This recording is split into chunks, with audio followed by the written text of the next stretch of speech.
teman-teman. Jadi hari ini kita akan membahas mengenai matematik kriptografi ya.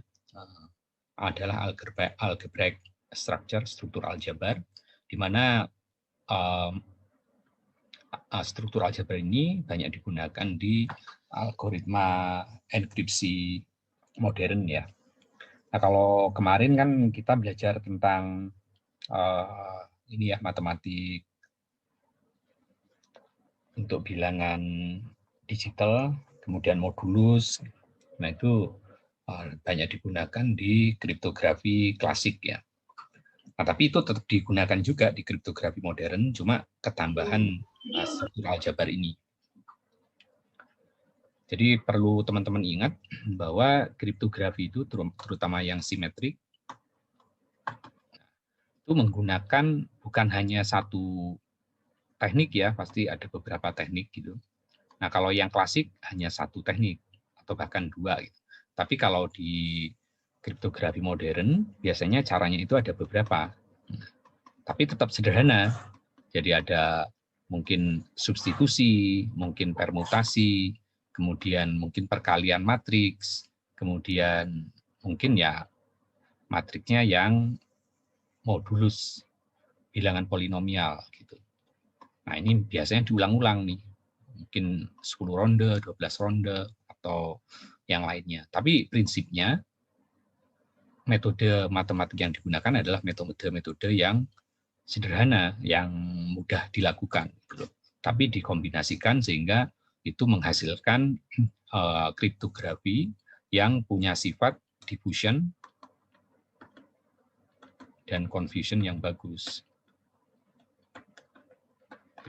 Jadi kuncinya menyebar ke seluruh ciphertext dan plain text-nya juga menyebar ke seluruh ciphertext. Nah, di sini kita akan membahas pertama tentang struktur aljabar itu sendiri, dan berikutnya kita akan membahas tentang Galois field, jadi bilangan binary yang digunakan di komputer ya, kan pasti pakai 2 pangkat n. Jadi kalau byte ya 2 pangkat 8. Kalau word berarti 2 pangkat 16 dan seterusnya. Nah, di sini teman-teman sebetulnya sudah familiar dengan struktur aljabar, cuma di sini lebih di refresh ya, dan juga diingatkan ternyata yang kita lakukan sehari-hari itu adalah termasuk di struktur aljabar. Nah, dalam kriptografi, nah kita biasanya beroperasinya adalah di bilangan integer. Di kriptografi simetrik key, itu adalah bilangan integer. Nah, bilangan integer ini itu akan punya set operasi tertentu. Operasinya bisa penjumlahan, bisa pengurangan, bisa perkalian, bisa pembagian biasanya. Nah, integer dengan operasi tertentu ini kita sebut sebagai struktur namanya, struktur aljabar. Jadi struktur aljabar itu adalah sebuah set bilangan dan operasi terhadap set bilangan tersebut. Jadi kalau kita punya set bilangan, misalnya di jam dinding, ya kan, kalau kita lihat jam dinding, itu kan bilangannya adalah set 12 kan, itu disebut sebagai Z12. Adalah bilangan modulus 12, berarti antara 0, 1, 2, 3, 4, 5, 6, dan seterusnya sampai 11. Ini kan Z11. Nah, operasi di sini itu bisa penjumlahan, pengurangan, ya kan? Jam dijumlahkan, jam dikurangi. Nah, kalau jam 3 ditambah dengan misalnya ditambah dengan 11, hasilnya akan ada 2, kan? Jadinya modulus. Nah, ini operasi dan bilangan integernya, satu set integer ini kita sebut sebagai struktur aljabar. Nah, struktur aljabar sendiri itu kalau dikategorikan ada 3 kelompok besar, adalah group, ring, dan field. Nah, kita bahas satu-satu, baik group, ring, maupun field. Nah, di sini kita mengenal group, kemudian kita mengenal ring, dan kita mengenal field ya. Nah, biasanya grup itu adalah yang operasinya hanya satu. Jadi kalau kita di kriptografi klasik itu kan ada istilah zippernya atau algoritma enkripsinya menggunakan sesar, ya kan? Itu kan cukup ditambah dengan bilangan 3. Nah, di sini yang operasinya hanya satu ini itu masuk dalam grup. Sementara kalau operasinya 2 itu bisa disebut ring atau field. Nah, di sini kita mengenal grup, kita lambangkan saja dengan G, itu adalah set elemen dengan binary operation. Kita lambangkan dengan ini. Ini hanya lambang. Operasinya sendiri bisa penjumlahan, bisa pengurangan, bisa perkalian, mungkin bisa pembagian ya, atau operasi yang lain. Gitu. Tapi umumnya di struktur aljabar itu yang untuk kriptografi adalah operasi ini. Nanti di Galois penjumlahan dan pengurangannya itu akan sama, namanya bitsor ya, jadi bitsor.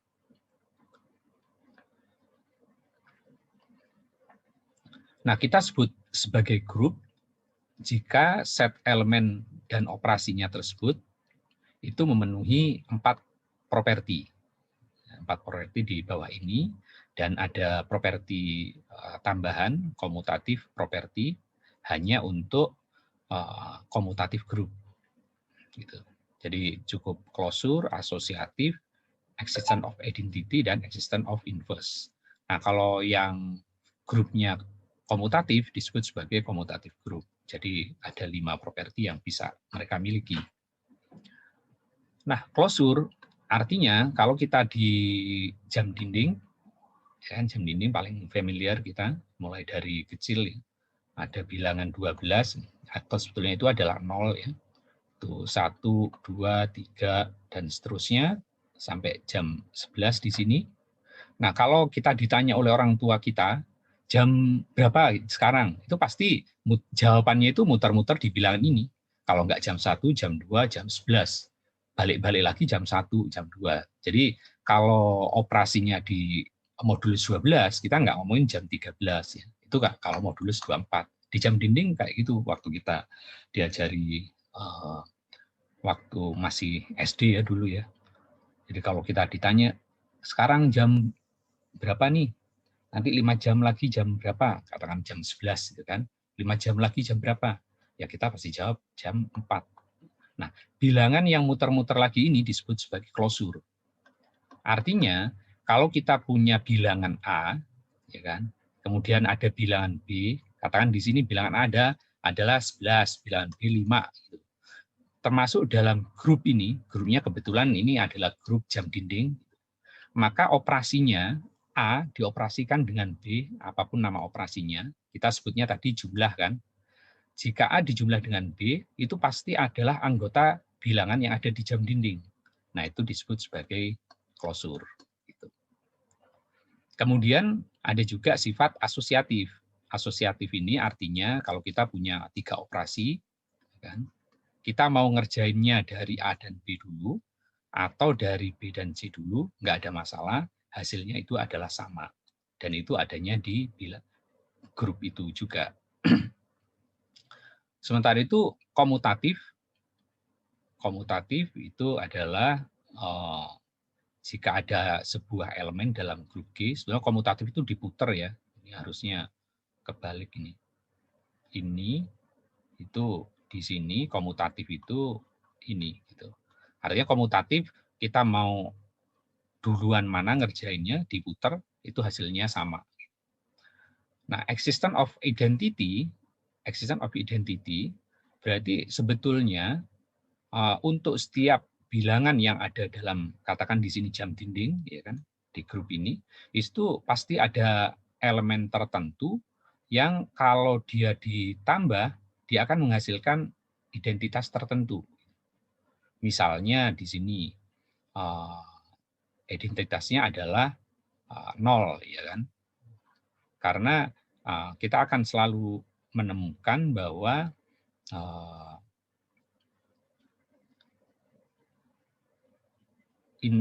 identitasnya 0 itu kalau ini juga ini harusnya ini existence of inverse ya. Jadi ini kebalik penulisannya. Ini di sini. Jadi commutativity identity itu adalah kalau kita menemukan jam dinding 11 ditambah 0 selalu sama dengan bilangan itu sendiri. Jadi identitas itu adalah bilangan ini.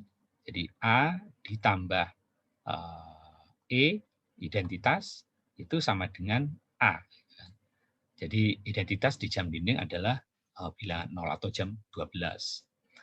Existence of inverse artinya ini, yang ini nih, existence of inverse. Jadi A ditambah, kalau ini operasi di jam dinding tambah ya. Kalau ini bisa apapun nih, bisa tambah, kurang, bagi, kali. Ditambah inverse dari A adalah identity. Nah, kalau identitinya 0 di jam dinding, maka bilangan 11 itu inverse-nya adalah 1. Nah, karena jam 11 ditambah 1, hasilnya jam 12. 12 modulus 12 adalah 0.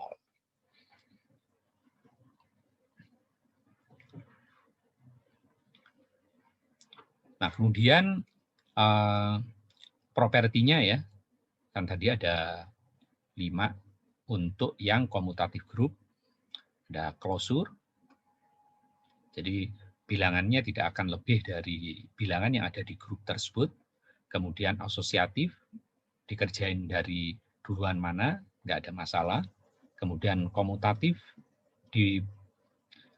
dibolak-balik hasilnya sama, kemudian ada identitas dan punya inverse dengan operasi tertentu.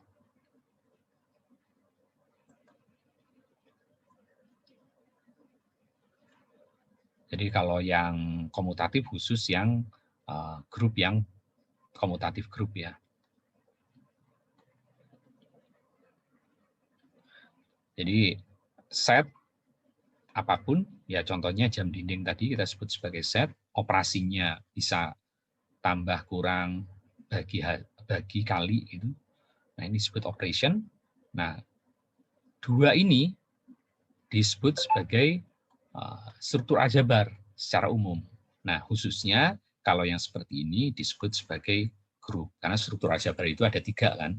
Ada grup, ada ring, dan ada field. Gitu. Kita sedang membahas yang grup.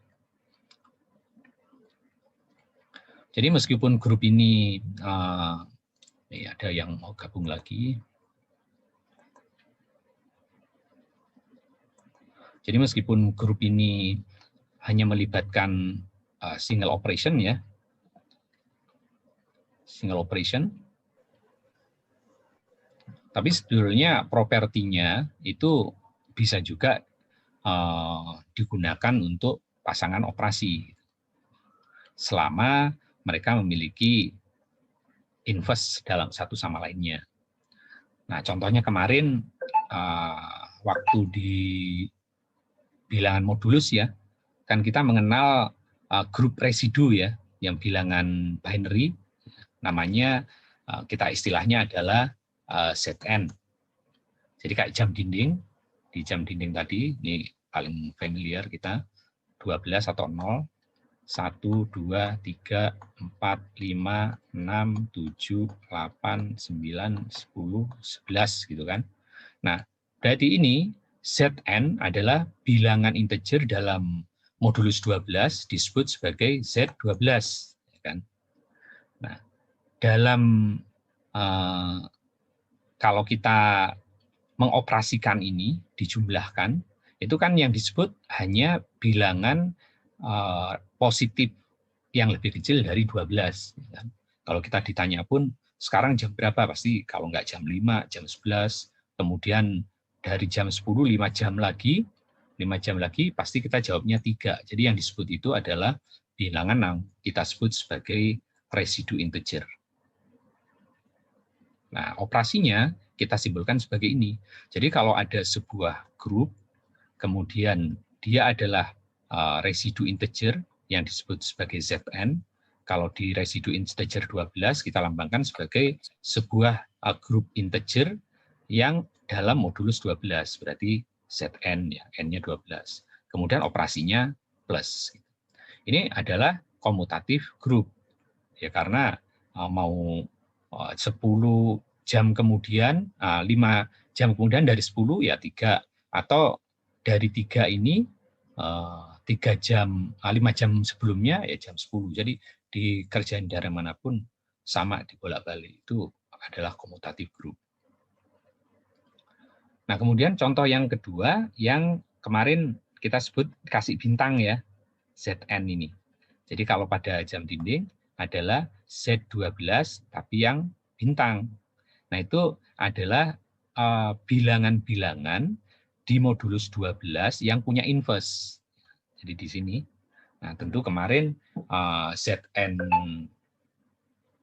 yang ada bintangnya ini itu tidak semuanya punya inverse kan, kecuali di ZP. Nah, kalau ZP semua bilangannya punya inverse.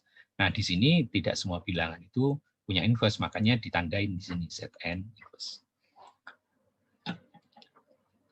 Jadi Zn itu adalah set integer dalam modulus n yang memiliki perkalian. Nah, siapa yang punya inverse, teman-teman waktu itu sudah diajarin bahwa kita harus nyari GCD-nya ya. Jadi selama GCD-nya itu adalah 1, maka dia punya inverse. Kalau nggak GCD 1, dia nggak punya inverse. Dan itu bisa dicari dengan Euclidean. Atau ya nyari dengan pembagian gini nih, yang biasa dengan bilangan primer. Atau ya pakai MATLAB, atau pakai yang setara lah ya. Tinggal nyari komen GCD gitu.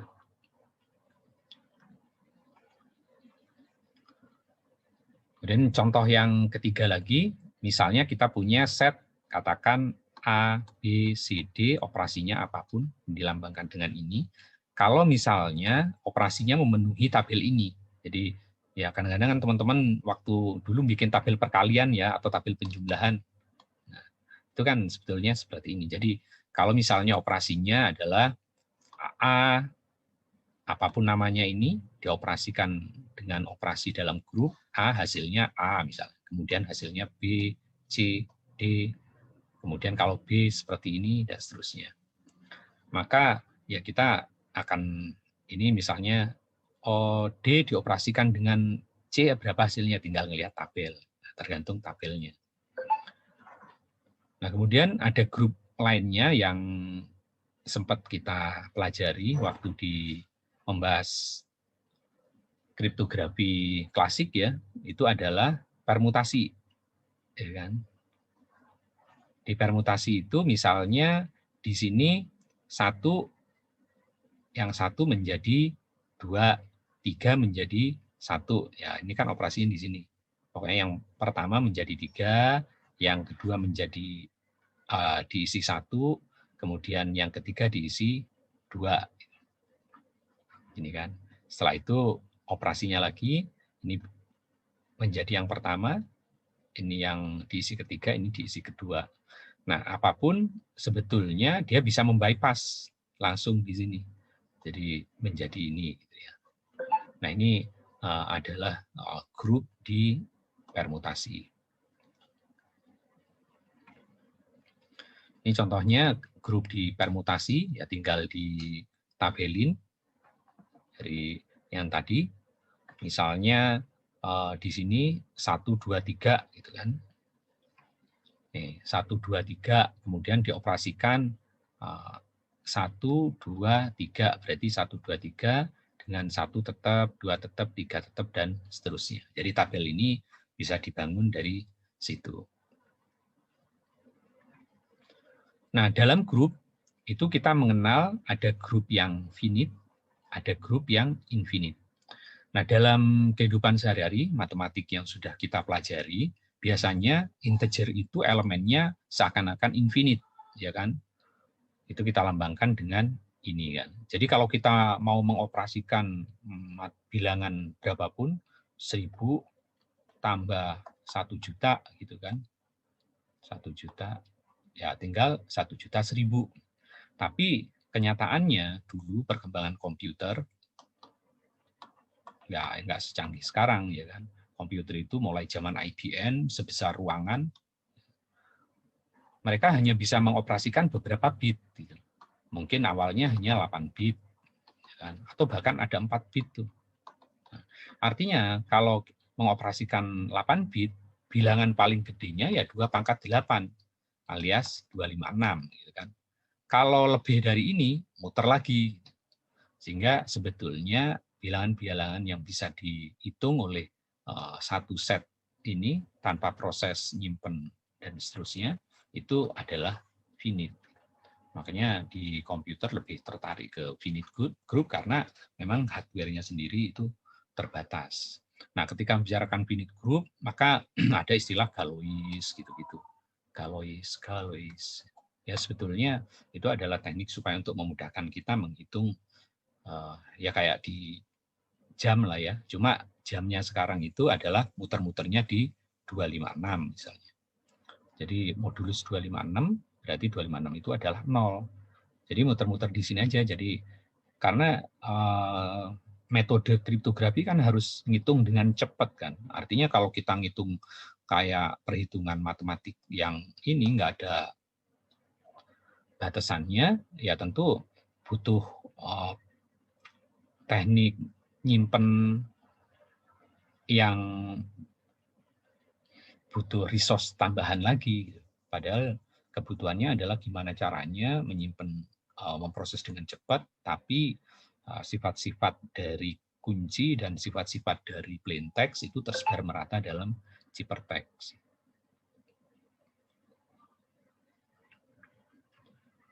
Nah, dalam grup kita juga mengenal ada istilah subgroup. Gitu.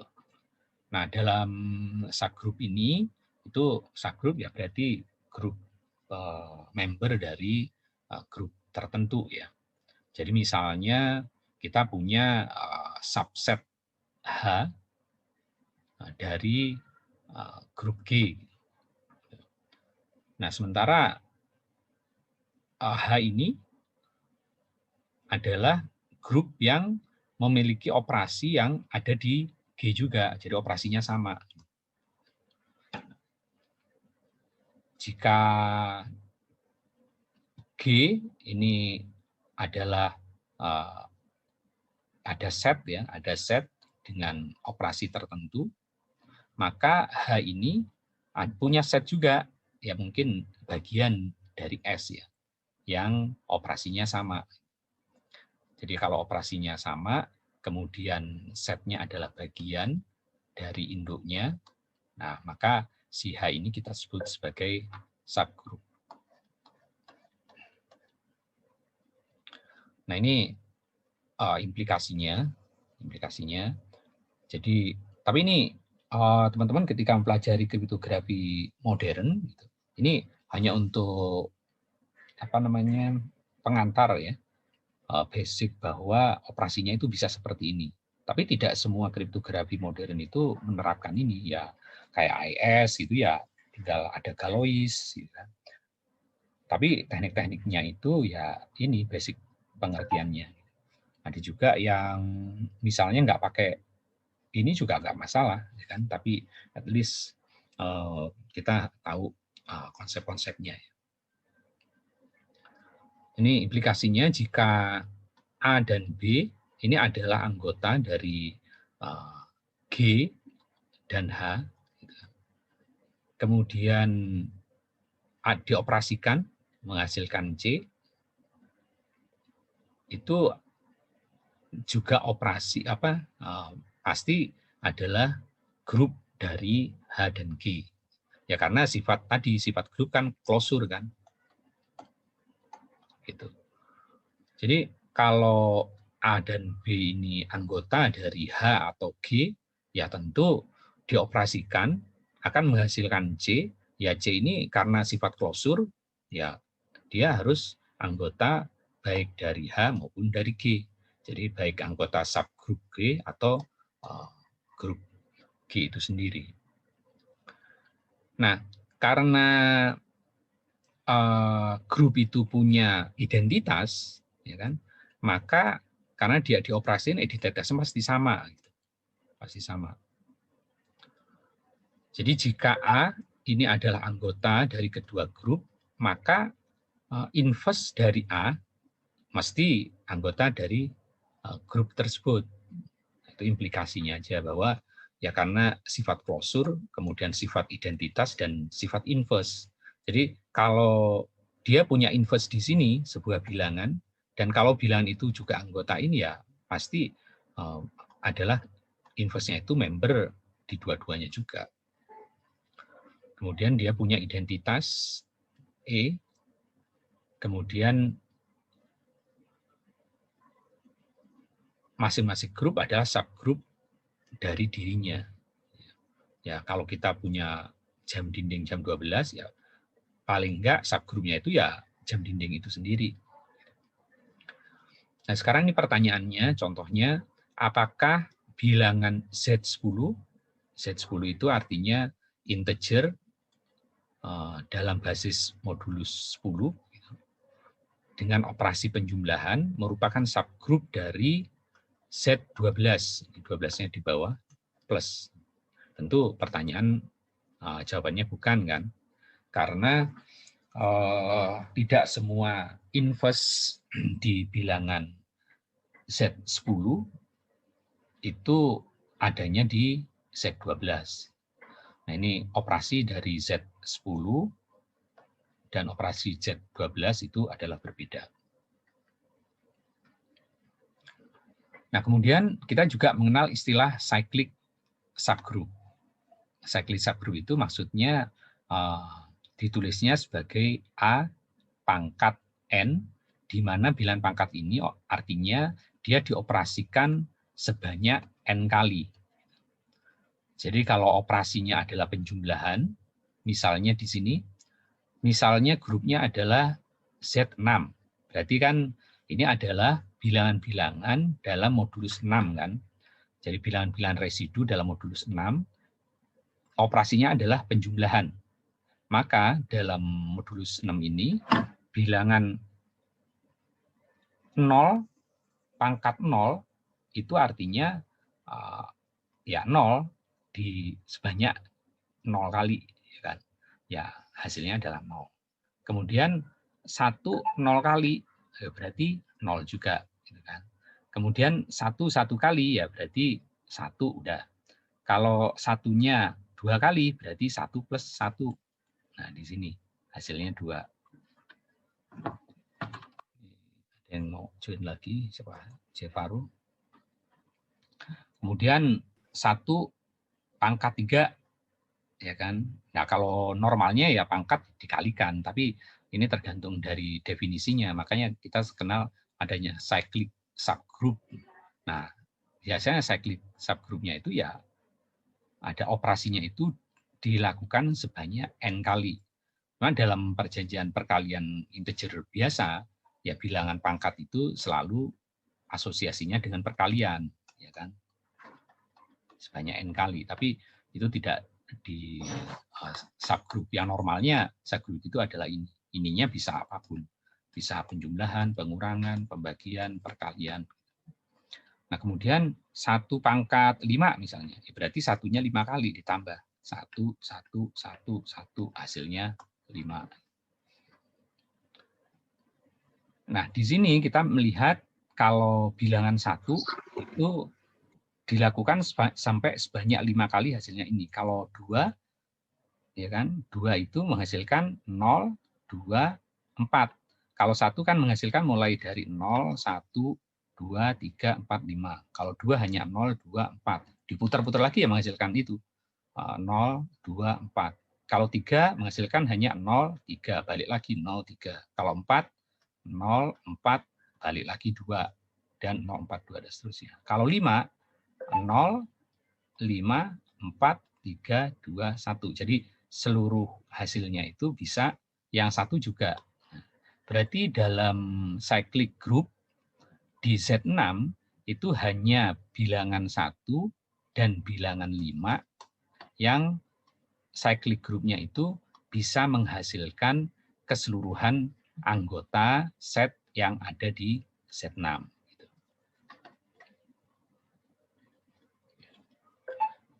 Jadi di sini ada 3 cyclic subgroup yang bisa dibuat ya dari grup di GZ10 nih. Ini adalah bilangan dalam modulus 10 yang punya inverse perkalian, operasinya perkalian. Nah, itu elemennya hanya 1, 3, 7, 9 karena bilangan lain yang di modulus 10 tidak punya inverse, ya kan? Maka cyclic subgroupnya itu H1 itu hanya 1. Nah, di sini. Kemudian kalau H2 di sini, oh sorry. Jadi kalau 3 itu bisa misalnya 1, 3, 9, 7 semuanya gitu ya. Kemudian kalau 7, 1, 7, 9, 3 juga semuanya. Kemudian kalau 9 hanya 1 dan 9.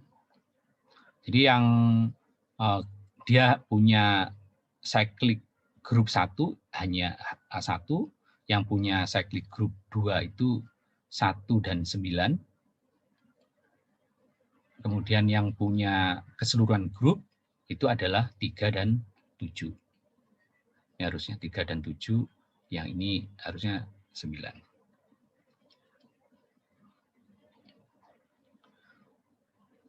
Jadi cyclic group yang bisa menghasilkan grup keseluruhan itu berarti dia istimewa kan.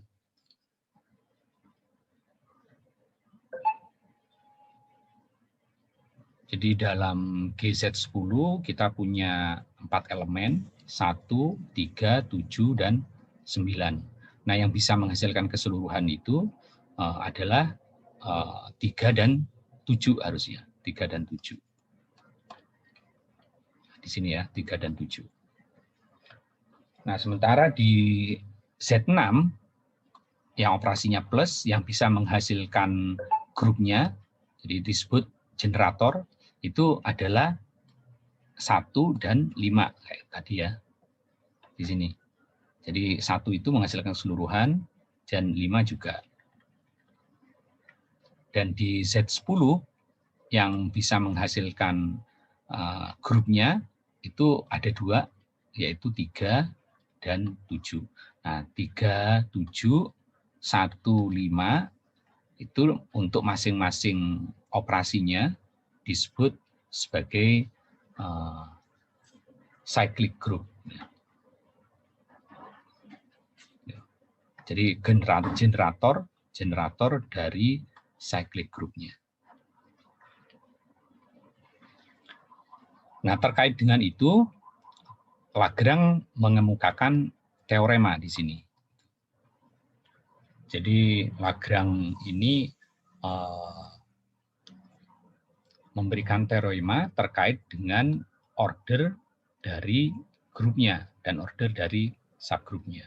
Jadi kalau G misalnya merupakan grup dan H adalah merupakan subgrup dari G, maka order atau besarnya G disebut sebagai ini, dikasih tanda mutlak, dan besarnya H disebut ini, H dikasih mutlak.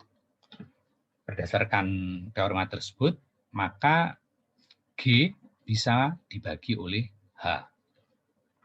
Contohnya di sini, bahwa order dari bilangan residu dalam modulus 6, set 6, dengan operasi penjumlahan, itu sebanyak 6 kan? 0, 1, 2, 3, 4, 5. Dan 1, 2, 3, 4, 5, 6. Jadi ordernya adalah 6. Nah, subgrupnya sendiri 1 cyclic group H, itu kita lihat di sini, yang kita lihat yang penjumlahan ya. Jadi yang anggotanya hanya 1 itu sebanyak 1 yaitu 0. Ya kan? Di sini. Kemudian yang 2 itu sebanyak 3. Kemudian yang 3 sebanyak 2, dan yang H4 sebanyak 6. Nah, semua anggota ini itu bisa membagi order ini, 6 sini ya. Nah, di Lagrange teorem ini merupakan punya aplikasi yang menarik ya, karena memang ketika sebuah grup G itu ordernya adalah mutlak dari G, maka kita bisa mencari potensi subgrupnya berdasarkan yang bisa membagi grup G ini. Jadi contohnya, kalau kita punya bilangan residu dalam modulus 17, operasinya 7, maka sub ordernya adalah 17 kan tadi. Sehingga pembaginya itu hanya 17 atau 1. Nah, ini artinya bahwa dalam grup tersebut hanya punya 2 subgrup, yaitu subgrup yang punya member 1 dan subgrup yang punya member keseluruhan.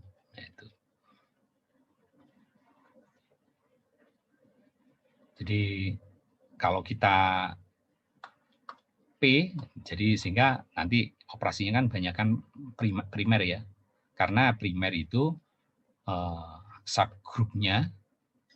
Jadi kalau misalnya subgrupnya itu adalah cyclic gitu, cyclic group. Jadi cyclic group itu adalah member subgroup dari ini ZP plus. Nah, itu menariknya seluruh anggotanya itu merupakan generator untuk menghasilkan grup penuh.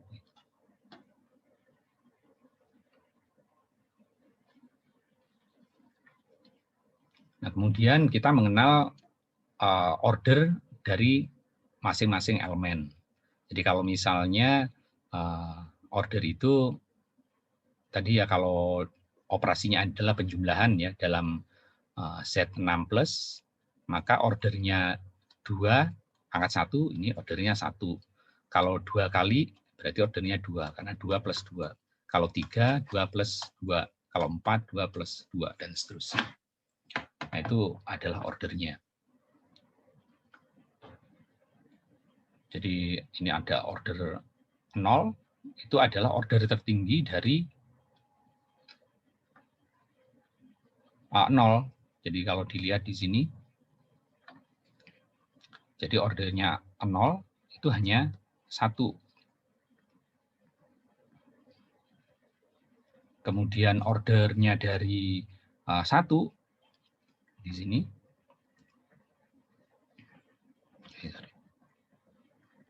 Order 1 ini balik. Nah, order 1 itu bisa 1, 2, 3, 4, 5, 6. Jadi bisa sampai tertingginya 6. Yang 2, ya dia hanya sampai 3 kali. Yang 3, 2, 4, 3. Yang 5, balik lagi. Nah, bilangan-bilangan yang punya order sampai order induknya, itu adalah bilangan-bilangan yang merupakan generator. Jadi 5 itu merupakan generator. Yang 1 itu juga merupakan generator dari bilangan residu di modulus Z6. Nah, kemudian dalam grup Z10 di sini residu berarti bilangan modulus 10 yang punya inverse dengan operasi perkalian, maka ordernya kan elemennya hanya 1, 3, 7, dan 4 kan. Nah, ordernya dari G itu sesuai jumlah bilangan berarti 4. Nah, kalau order dari membernya ini ada yang sebanyak 4, nah berarti 3 dan 7 ini merupakan generator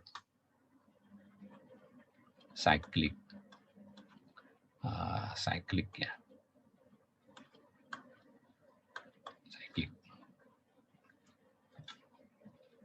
Nah itu pembahasan kita tentang grup. Jadi operasinya yang hanya satu. Berikutnya kalau operasinya lebih dari satu. Nah ini kita kenal sebagai ring. Jadi operasinya mungkin ini penjumlahan, mungkin ini perkalian, gitu kan. Mungkin ini pengurangan, ini mungkin perkalian. Ini dilambangin aja bahwa operasinya operasi yang pertama dan operasi yang kedua. Ini adalah setnya. Nah kalau operasinya dua seperti ini dalam satu set kita sebut sebagai sebuah ring. Ring ini merupakan struktur aljabar juga, ya, tapi dengan dua operasi. Ini sifat-sifatnya ya, sifat-sifatnya. Jadi yang pertama tetap klosur.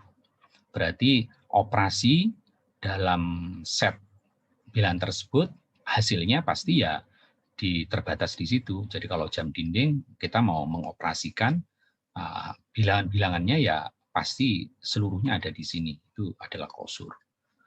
Asosiatif kita mau mengerjakan dari mana dulu? B, C, dari sini dulu, apa dari sini dulu, nggak ada masalah. Kemudian komutatif dibolak-balik, ya kan? Mau ini atau dioperasi A sama saja. Kemudian dia punya identitas dan dia punya inverse. Inverse sesuai operasinya. Nah, yang kedua biasanya cukup memiliki sifat klosur, sifat asosiatif, dan sifat komutatif. Nah, yang ada komutatifnya di sini disebut sebagai komutatif ring. Jadi ada set, operasinya ada dua, itu adalah ring. Contohnya adalah ini, bilangan Z dengan operasi penjumlahan dan perkalian.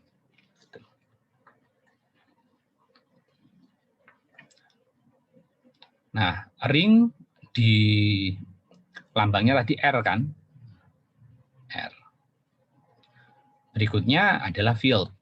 Nah, ini salah tulis nih. Harusnya field. Jadi kita sebut field, lambangnya adalah F, sama setnya, operasinya ada dua, adalah komutatif ring, di mana operasi yang kedua itu juga memenuhi 5 sifat. Jadi ring yang punya sifat-sifat yang pertama klosur, asosiatif, komutatif, punya identitas dan punya inverse. Yang kedua juga klosur, asosiatif, komutatif, punya identitas dan punya inverse, itu disebut secara khusus sebagai field.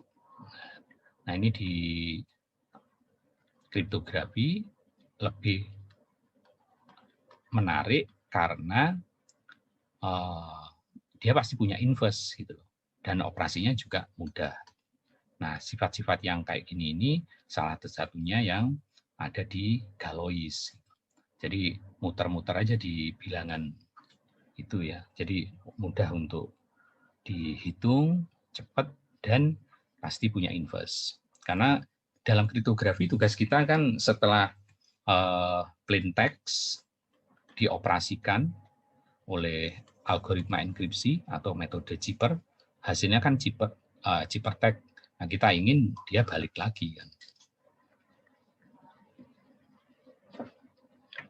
Sehingga di sini ada istilah finite Galois, berarti field-nya adalah finite, ya di sejumlah bilangan tertentu yang terbatas, dan finite-nya Galois. Galois itu ya kayak binary lah ya, lebih ke dekat binary, Galois pangkat n misalnya. Jadi salah satu contoh Galois field adalah bilangan primer, bilangan prima ya, dengan pangkat sejumlah bitnya. Ini disebut sebagai finite field.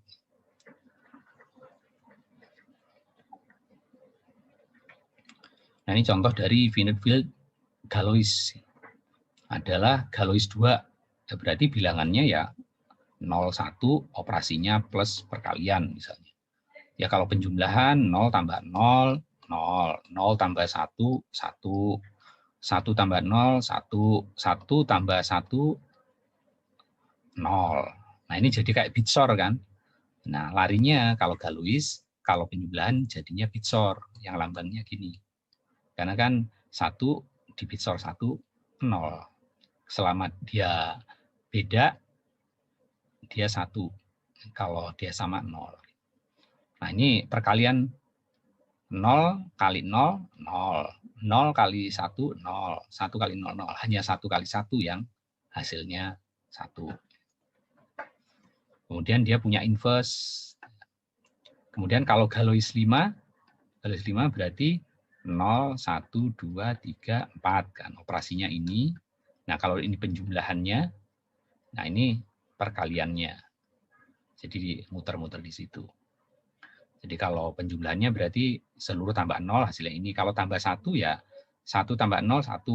Kalau 1 tambah 4, balik lagi kan. Karena ini modulus kan. Nah, ini Galois itu udah sama kayak bilangan modulus. Nah cuma yang lebih menarik biasanya kan yang prima. Karena sifat-sifat prima tadi. Ordernya, cyclicnya sama dengan ordernya yang gitu-gitu. Nah, secara keseluruhan, nanti di kriptografi itu kita lebih tertarik ke field, ada grup juga, ada ring. Grup adalah sebuah struktur aljabar, ada set dan ada operasinya, tapi operasinya satu-satu. Nah, contohnya bilangan modulus residu dalam modulus N, atau bilangan modulus residu N yang punya inverse. Kemudian ada juga yang bisa dua-duanya dioperasikan, jumlah kali atau kurang kali. Ini contohnya di bilangan integer.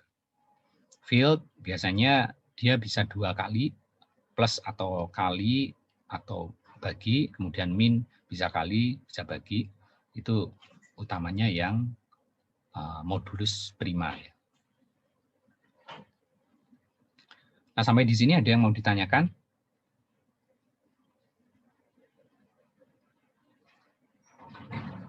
Oke, kalau nggak ada, kita lanjut ke ya. Ya, Yuda. Boleh mundur ke 2 slide sebelumnya nggak, Pak, yang tadi? Yang ini. Iya, ini, Pak. Itu kan yang bagian contoh nomor 2. Itu yang bagian multiplikasi, yang perkaliannya. Ya. Itu kenapa 2 kali 4 jadinya 3 ya, Pak? Sama 2 kali 4. Sampai 2 kali 3 juga jadi 1. Kenapa ya? Jadi ini namanya bilangan finite Galois ya. Jadi kalau misalnya perkalian ya kayak muter-muter deh. Muternya 4 kali gitu kan. Kalau ini kan muter 0 kali. Kalau ini kan muter sekali ini. 1 kali 1 gitu kan. Ya berarti identitas ya. Kalau Ya. ini di sini misalnya ya.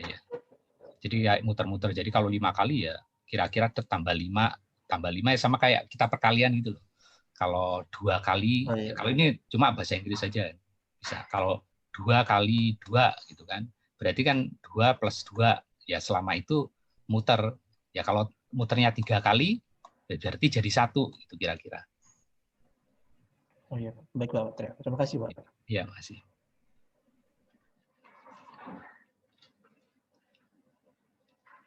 Oke, ada lagi? Kalau nggak ada, kita lanjut di Galois field ya, tapi khusus yang bilangan prima 2 pangkat N. Nah, karena ini yang digunakan di komputer. Jadi dalam kriptografi kita sering menggunakan 4 operasi ya, yaitu penjumlahan, pengurangan, perkalian, dan pembagian. Sehingga karena kriptografi itu butuh inverse, berarti kan kita harus nyari yang seluruhnya punya inverse. Nah, kebetulan tadi yang bisa inverse dan punya sifat-sifat itu adalah yang field. Nah, yang memenuhi field ini, salah satu contohnya adalah Galois 2 pangkat N. Gitu. Nah, tapi ketika kita membahas Galois 2 pangkat N, kita nanti membahasnya polinomial.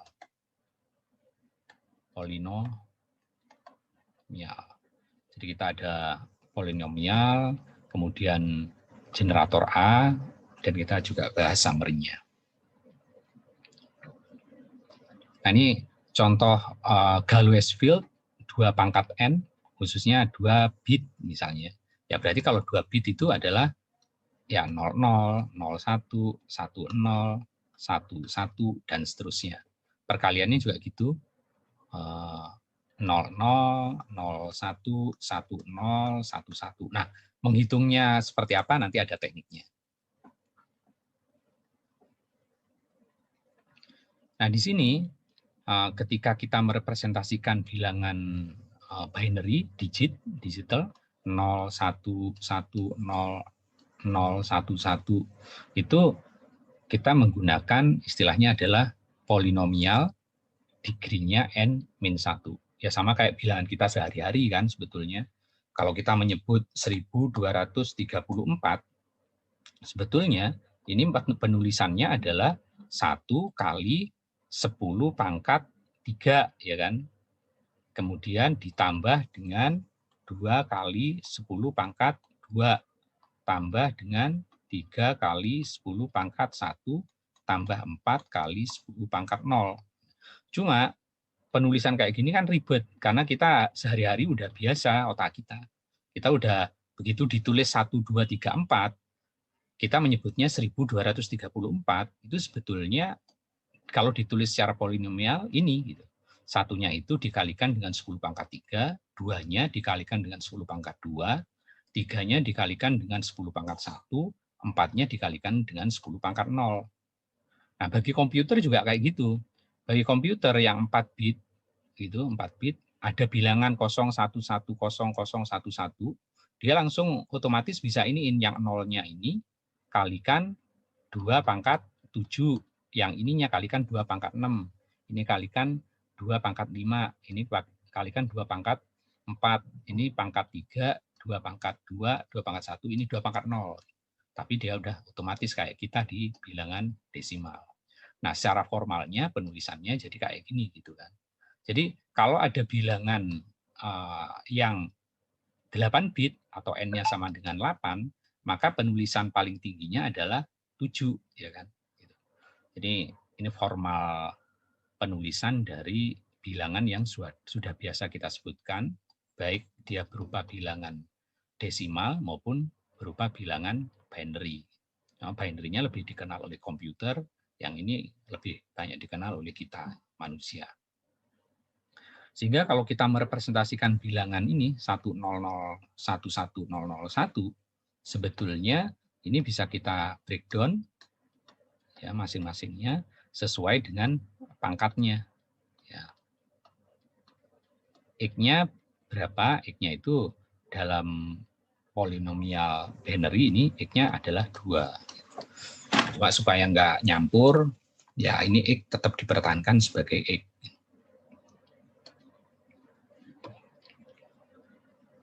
Jadi untuk sederhananya dia ditulisnya sebagai ini 1 kali X pangkat 7, yang nolnya nggak usah ditulis, kemudian 1 kali X pangkat 4, 1 kali X pangkat 3, dan 1 kali X pangkat 0. Atau penulisannya seperti ini. X pangkat 7, X pangkat 4, X pangkat 3, dan plus 1. Tepatnya kalau bilangan binary bit 2 ya 2 pangkat 7, tambah 2 pangkat 4, tambah 2 pangkat 3, tambah 1. Gitu. Nah, ini ya umumnya seperti ini. Jadi kalau kita punya bilangan ini, X pangkat 5, X pangkat 3, X pangkat 1, maka penulisannya, kalau ini adalah bilangan 8 bit, berarti bilangan itunya yang ke-7, yang ke-8 maksudnya, ke-7 kan kurangi 1 ya, menjadi 0, yang ke-6 0, yang ke-5 baru 1, ke-4 0, ke-3 0, kedua baru 1, ke-1 1, dan ke-0 0.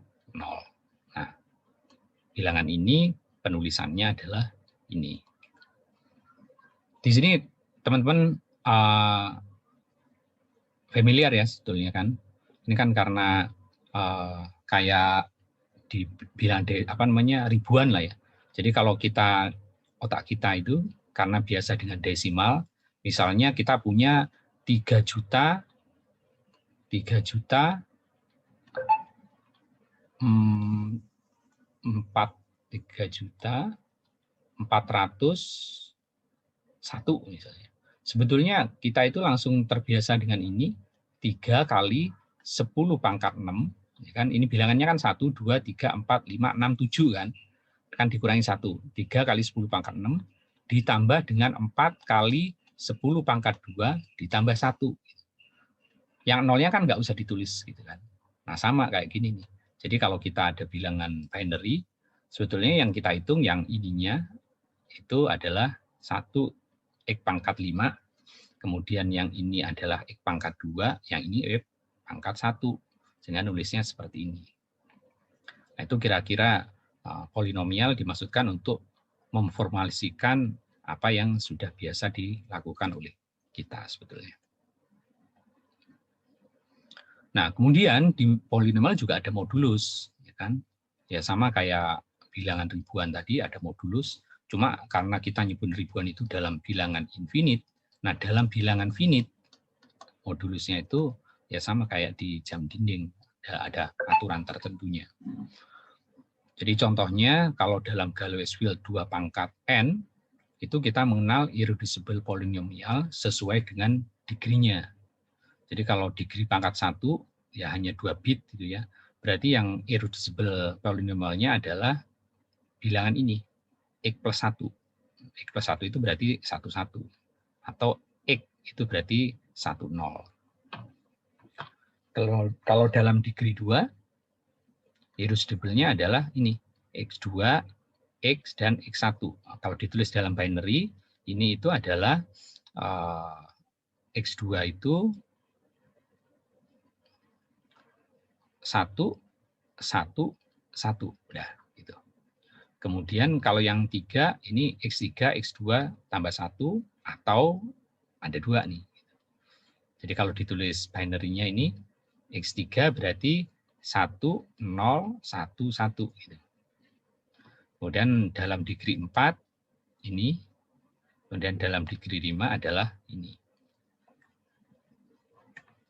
Nah, penjumlahan dan pengurangan dalam Galois-Field itu sama pelakuannya, yaitu jadi bit sort. Jadi mau dijumlah, mau dikurang itu hasilnya sama. Ini contohnya. Jadi kalau 00, 00 ya 0, 10 ya 1 gitu kan. Kemudian kalau 00 dan 00, 01, 10. Nah, 11 menjadi 0. Ya berarti bit sort ya. 10, 1, 01, 1. Jadi dalam bilangan Galois itu nggak ada nyimpen-nyimpenan. Ya, dia hanya muter-muter sesuai dengan kelompoknya di sini. Nih. Makanya mudah. Nah, itu bilangan Galois. Makanya kalau kita punya penjumlahan sebetulnya dalam bilangan desimal misalnya 1, 2, 3 kan ditambah dengan kurang gede lah misalnya 4, 2, 3 ditambah dengan 7, 9, 8 gitu kan. Yang kita lakukan kan 3 tambah 8, ada 1, kita simpen ya kan. Kemudian jadi 2, kita simpen di sini. Berarti jadi 2, 1. Nah, kalau yang hand carry kayak gini itu bukan Galois. Nah, Galois itu seakan-akan kalau kita operasikan 3 tambah 8 dalam Galois bit 10 misalnya, 3 tambah 8 jadi 1, tapi nggak perlu nyimpen. 2 tambah 9 jadi 1, 4 tambah 7 jadi 1, tapi nggak usah ini, jadi 1-1. Gitu. Jadi gampang hitungnya ya, karena dalam operasi kriptografi kita cari yang gampang, tapi bisa di reverse ya. Sehingga penjumlahan ini hanya berlaku di masing-masing kelompok, itu namanya Galois. Jadi khusus yang ini 1-1 ya jadi 0, tapi itu enggak di hand carry ke sini. Gitu.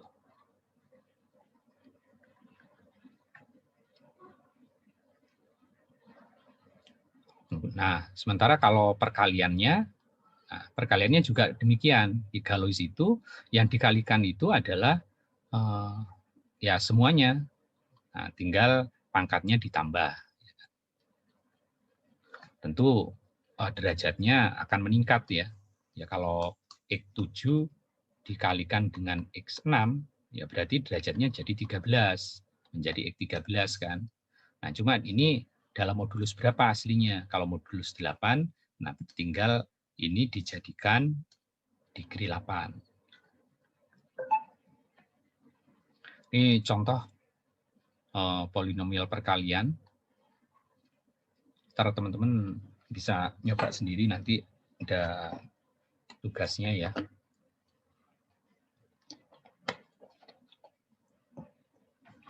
Misalnya nih, kita akan mengalihkan X5 tambah X2 tambah X dengan X7, X4, X3, X2, X gitu kan. Dalam Galois field yang pangkat 8. Kan. Berarti membernya maksimal 8 kan. Nah tentu dalam mengalihkan ini tinggal yang kedua ini dikalikan dengan X5 dulu. Ya kan. Kemudian berikutnya kalikan dengan X2. Berikutnya dikalikan dengan yang X1. Ya hasilnya tinggal ditambah sesuai. Berarti X12 tambah X9, X8, X7, X6. Kemudian yang ini menjadi X9, yang 2 tambah 4 menjadi 6, 2 tambah 3 menjadi 5, 4, 3, dan seterusnya. Berikutnya X kali X7 tinggal X8, 5, 4, 3, 2. Habis itu dicari yang sama, karena kan bitsor operasinya kalau penjumlahan. Jadi begitu dia sama, jadi 0, berbeda jadi 1. Berarti kalau ada yang sama degree-nya, katakan di sini nih, 9-nya jadi dicoret. Ya kan? Kemudian ada berapa lagi yang sama? 8 jadi dicoret. Terus 7 ada enggak? Oh 7 enggak. 6 ada yang sama, ini 6 dicoret. Berikutnya 5 ada yang sama, 5 dicoret. 3 ada yang sama, 3 dicoret. Setelah itu udah nggak ada lagi. 4 ada yang sama, coret. Sehingga yang tersisa hanya X12, X7, dan X2. Sehingga penulisannya bahwa polinomial P1 dikalikan dengan polinomial P2 itu hasilnya adalah X12, X7, dan X2. Cuma yang diminta itu adalah modulus ini kan dalam Galois 2/8. Berarti kita harus nyari irreducible-nya dari binari polinomial 8. Nah, di sini ada tabel, ini yang 5 ya. Nah, yang 8 itu misalnya ini modulus irreducible-nya adalah polinomial residualnya adalah ini. X8, X4, X3, X plus X1. Nah, cara menghitung modulus nanti kita tunjukkan. Jadi kalau bilangan ini, modulusnya ini, jadinya adalah ini. Nah, untuk menjadikan ini itu tekniknya dibagi. Contohnya ini. Tadi kan bilangan irreducible polinomialnya adalah ini ya. X8, X4, X3, X, dan 1. Nah, bilangannya yang mau disederhanakan ini supaya menjadi Galois 2/8 kan. Jadi tinggal dibagi aja. Bilangan ini ya sama kayak perkalian biasa. Supaya kita dapat X12, berarti tinggal kalikan X4 kan. Berarti semua ini dikalikan dengan 4. Berarti X12, yang ini X8, kemudian yang ini menjadi X7, yang ini menjadi X5, yang ini menjadi X4. Tinggal ditambah. Ditambah itu artinya kalau ada yang sama dicoret. Ini dicoret. Kemudian yang nggak ada sama ya tinggal ditulis. Berarti menjadi X8, X5, X4, dan X2. Nah, X8 masih bisa disederhanakan lagi dengan 1. Ya, sudah ditulis ulang kalau 1. Ini dihapus, ini dihapus. Berarti sisanya adalah X5, ini ada X3, kemudian ada X2, X, dan 1. Sehingga hasil perkalian dua bilangan polinomial X5 tambah X2 tambah X dikalikan dengan X7 kali X4, X3 tambah X2 tambah X dalam irreducible polinomial X8, X4, X3, X plus 1, hasilnya adalah ini. Nah, ini saya upload ya di kelas Google Class ya, nanti teman-teman bisa nyoba sendiri. Nah, berikutnya adalah nyari inverse. Nah, makanya nyari inverse-nya yang teknik yang kemarin itu, yang pakai Euclidean, itu kepake tuh. Nah, cuma hanya supaya lebih teliti aja karena ini pakai XX. Padahal X itu hanya formula ya, supaya kita sederhana nulisin. Kalau sebetulnya X21 itu nulisnya adalah 101 gitu. Nah, cuma supaya gampang, supaya kita nggak lupa, karena kan ini satunya berapa, nah, itu penulisannya seperti ini. Jadi misalnya kita diminta untuk nyari inverse X2 tambah 1 dalam modulus X4, X1 dalam Galois 4 bit. Berarti kita nulisnya sama nih. Akan waktu nyari inverse di Euclidean, kita nulis R1, R2, R ini hasilnya kan, hasil baginya. Kemudian kita nulis T1, T2, dan T. Ya, pertama semua ditulis nih, X4 tambah X tambah 1.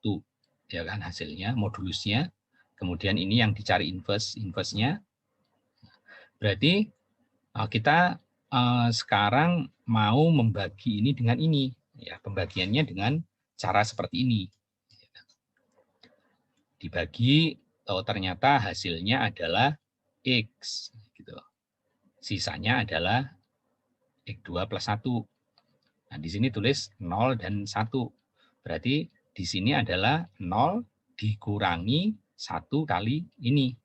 1 kurangi ini itu sama aja dengan dijumlah, yaitu X2 plus 1, karena dalam Galois penjumlahan dan pengurangan sama ya. Ditambah dengan 1 kan. 0 kurangi 1 kali ini. Ya hasilnya sama aja karena jumlah sama dengan pengurangan. Jadi hasilnya adalah ini. Setelah itu geser ke sini. Nah, ketika geser berarti kita tinggal nyari ini dibagi dengan ini, ya kan? Hasilnya 1, sisanya ini. Nah, bilangan ini dapatnya 1 dikurangi dengan ini dikalikan dengan ini. Hasilnya adalah ini. Diteruskan sampai sisanya 0. Nah, ketika sisanya 0 berhenti. Berarti dia punya inverse. Inverse-nya adalah posisi di sini. Nah, ini adalah inverse-nya. Gitu. Nah, teman-teman nyoba banyak manualnya sih. Tapi tekniknya sama dengan waktu di yang untuk matematika dasar, yang untuk kriptografi kriptografi klasik ya. Nah, ini contohnya juga diminta nyari inverse dari X5 dalam modulus X8, X4, X3, X plus 1. Jadi ya sama, modulusnya tulis dulu, kemudian yang mau dibagi, kemudian dibagi dengan cara yang seperti inilah ya. Jadi X8 tulis, kemudian X4, X3 tambah X tambah 1 dibagi oleh X5, gitu kan. Pasti di sininya pengalinya X3, karena X3 berarti X8 ditambah udah X8 doang kan. Udah di sini hasilnya X4, X3, X tambah 1 gitu. Ya kan? Ini adalah hasilnya. Ini X3 di sini. Sorry, ini bukan hasilnya, ini residunya maksudnya. Ini residunya, karena ini residu. Nah, di sini hasilnya. Terus ini 0 dan 1. Berarti untuk mendapatkan ini adalah 0 kurangi 1 kali X3. Berarti kan 0 dikurangi X3. Nah, pengurangan di bilangan Galois itu sama aja dengan bitsor, atau sama aja dengan jumlah, ya X3 juga di sini. Jadi nggak ada minus X3, X3. Dan seterusnya, geser sampai dia 0 berhenti, digeser berarti inverse-nya ketika dia punya GCD-nya 1, berarti ini adalah jawabannya.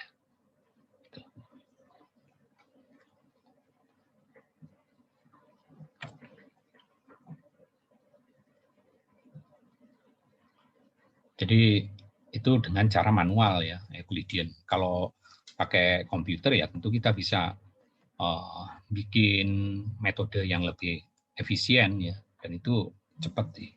Jadi kalau kita diminta untuk nyari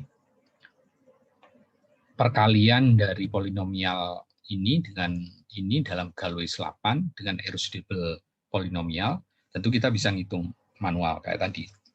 Tapi bisa juga dengan menggunakan program komputer. Nah, kalau di program komputer, nah sama kayak untuk mendapatkan ini ya nanti yang di asimetriki gitu. Jadi semuanya dikalikan dengan X0, berikutnya dengan X1, X2, X3, X4, X5 gitu. Jadi operasinya P2-nya ini, nah P2-nya adalah yang X7 ya, yang ini. Nah, supaya mudah, tapi kita kalikan ini semua dengan powernya. Jadi kalau X0 kali P, berarti kan dirinya sendiri ya. Perlu direduce enggak? Karena masih di bawah 8. Gitu.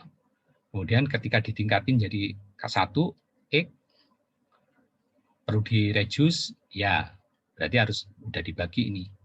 Jadinya ini. Kemudian kalau X2, ini direduce jadi ini, direduce jadi ini, direduce jadi ini, dan seterusnya. Nah, P1 kali P2 itu tinggal dijumlahkan keseluruhannya yang terlibat. Ya kan? Yang diambil hanya ini, X5, X2, dan X. Berarti di sini yang diambil adalah X5, berarti yang ini, kemudian apalagi yang diambil? X4, X2 dan X. Ya. X2 yang diambil ini sama X. Nah, sama ya, X yang diambil. Nah, itu dijumlahkan.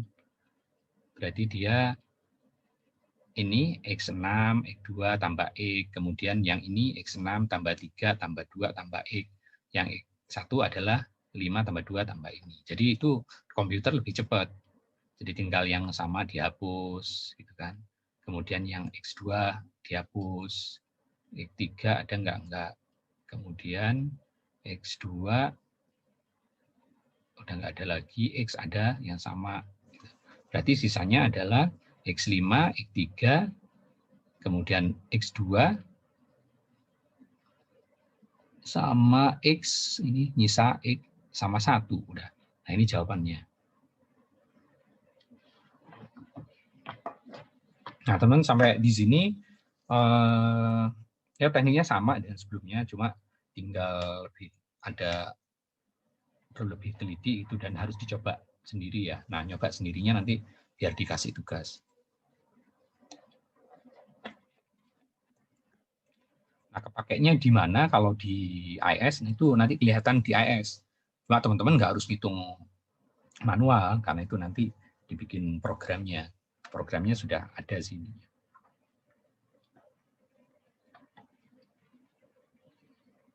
Nah, ini contohnya kalau kita punya P1, ya, kalau ditulis dalam eksikan tadi ya bisa juga. Ini kan 1, 2, 3, 4, 5, 6, 7, 8, 9. Ini kan 9 bit. 1, 2, 3, 4, 5, 6, 7, 8, ini 8 bit. Nah, ini modulusnya. Nah, ini representasinya yang sama kayak tadi, cuma ini harus lebih teliti karena kan 00 harus dihitung-hitung dulu kan.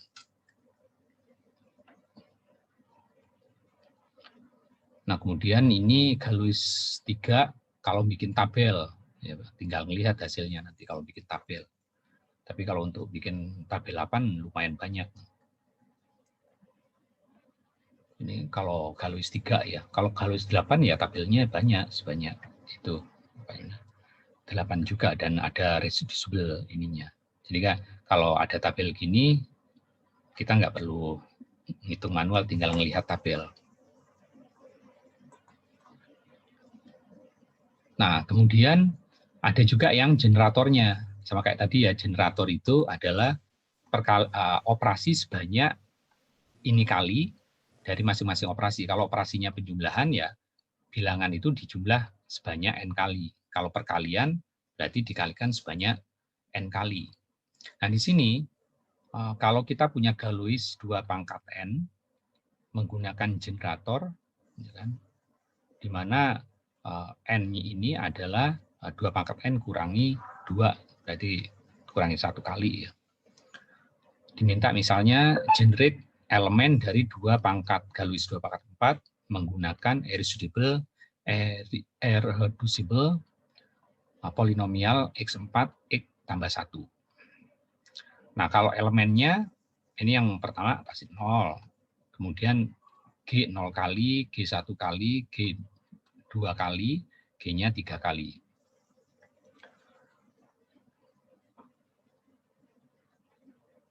Ini contohnya ya. X4, X14, ini udah balik lagi nih. X14. Jadi ini 0, kemudian 1, X2, dan X3.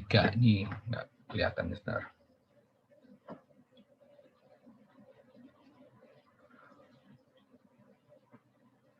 Jadi ya tergantung dari ininya sih ya, apa namanya, bilangan G-nya. Jadi kalau khusus kalau misalnya ini X misalnya, ya jadinya seperti ini. Ya, kalau bilangan yang lain ya tentu tinggal dioperasikan. Nah, kita bisa menulis bahwa G3 misalnya, generator ketiga dari X di sini, jadi kayak digeser-geser gitu ya. Karena ini kan operasi kayak perkalian gitu. Jadi G0-nya ya 1 gitu. Jadi kalau misalnya ada bilangan ini yang X tadi yang hanya 1, jadi kalau G0 ya 1, kemudian kalau dikalikan 1 ya dia geser gitu kan. Kemudian dikalikan dengan 2 kan dia berkalikan 2 kan kayak multiplikatif ya. Jadi geser ke sini, dan seterusnya. Nah, kalau G4 seakan-akan tambah 1, kemudian kalau G5 berarti geser 2, kemudian tambah G, dan seterusnya.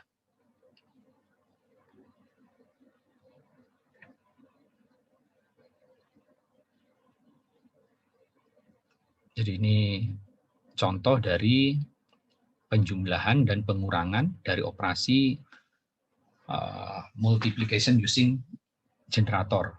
Cuma kayaknya ada yang miss tuh, jadi malah agak susah gitu. Jadi kalau kita punya G3, kemudian G generator ke-12 dan ke-7, nah kita tinggal lihat tabel di sini. Nah ini bisa jadi menjadi G3, G2. Jadi operasi G-nya itu kayak pengganti X ya. Jadi kalau di sini kan tadi polinomial, ini adalah X3, kemudian ini adalah X2, nah gitu.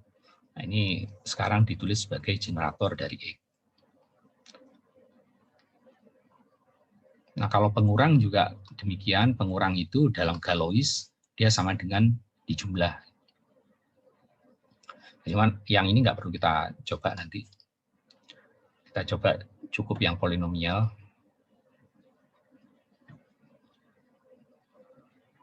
Nah, kemudian ini summary-nya dalam kriptografi struktur aljabar, kita mengenal field ya.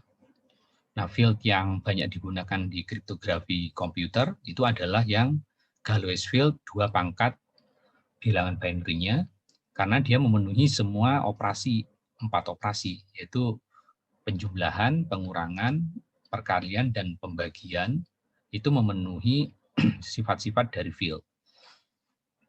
Sehingga karena digunakan untuk kriptografi, jadi punya inverse gitu. Nah, khusus Galois, penjumlahan dan pengurangan sama. Jadi sama-sama dia di bitsor. Nah, kenapa Galois digunakan? Ya karena tiap elemen itu hanya muter-muternya di elemen tersebut. Jadi kalau kita punya bit 110010 misalnya, kemudian ada 101110 gitu. Kita jumlah, nah penjumlahannya sama kayak bitsor. Nah sehingga sebetulnya yang dilakukan itu tiap bilangan nggak perlu di hand carry. Jadi masing-masing hanya muter-muter di sini doang. Nah itu kenapa Galois field banyak digunakan ya, karena dia muter-muter di sini aja. Perkaliannya juga demikian. Kalau kita perkalian bilangan biasa, misalnya 23 kali 45 gitu kan. Kan kita 3 kali 5 sisa 1 ya kan. Habis itu 5 kali 2 10 sisa 11. Habis itu tambah di sini 2 sisa 1 ini 8 9. Jadi kayak hand carry dan itu menyulitin kan. Bukan menyulitin, di kriptografi enggak seperti itu yang diinginkan kan. Artinya selama dia punya inverse dan susah untuk di trace back, itu yang justru yang diambil. Sehingga sebenarnya dalam perkalian Galois, itu kalau kita perkalian 23 kali 45, sebenarnya yang dikalikan itu hanya komponen ini. Gitu. Komponen yang sama degree-nya. Ya kan? Kayak tadi. Sehingga ya 3 kali 5 berapa? 15 misalnya. 15. Habis itu kan ini dalam basic 10 ya, berarti tulisnya cukup 5. Yang ini 8, udah hasilnya 85, kira-kira gitu. Kalau di kehidupan kita sehari-hari. Tapi kalau di binary, ya tadi, bahwa misalnya perkalian 1101 dengan 1011. Nah, itu yang dikalikan, itu bilangan yang sama ya kan, artinya hanya muter-muter di situ tapi nggak perlu disimpan. Jadi ya yang ini kita tandain ini dengan X5 gitu ya. Yang ini X3 ditambah X2, kemudian ini 0 nggak usah ditulis, tambah 1 dikalikan dengan X yang ini pangkat 3 ditambah 0 nggak usah ditulis, tambah X ditambah 1. Nah, perkaliannya semua ya dikalikan dengan X3, ya kan. Kemudian dikalikan dengan X, dikalikan dengan 1, tapi nggak usah disimpan. Gitu. Nah kalau itu, setelah itu ini misalnya jadi X5, X6 ya kan, terus X5 ditambah X3 ditambah X4 ditambah berapa nih? X3 ditambah 1. Terus ditambah dengan X3 ditambah X2 ditambah 1. Nah, bilannya sama tinggal dicoret. 6 enggak kan, 5 enggak ada, 3 ada yang sama, 4 enggak ada, 1 ada yang sama. Berarti hasilnya adalah X6 ditambah X5 ditambah X4 ditambah ini X3 ditambah X2 dan ditambah 1. Nah, kira-kira gitu. Dan ini harus di modulus, sesuai modulusnya apa. Nah, tinggal dilihat dalam binary 4, modulus yang digunakan mana. Nah, tergantung soalnya. Biasanya kalau binary 4, pilihannya itu ini, bisa menggunakan ini, bisa menggunakan ini, atau bisa menggunakan ini. Jadi paling kita tinggal, biasanya yang ditanyakan itu perkalian polinomial, setelah itu cari inverse-nya. Jadi inverse-nya nyarinya dengan Euclidean. Mana Euclidean? Nah, dengan cara ini. Kemudian pembagian dengan cara ini untuk mendapatkan irreducible ya, untuk mencari ininya.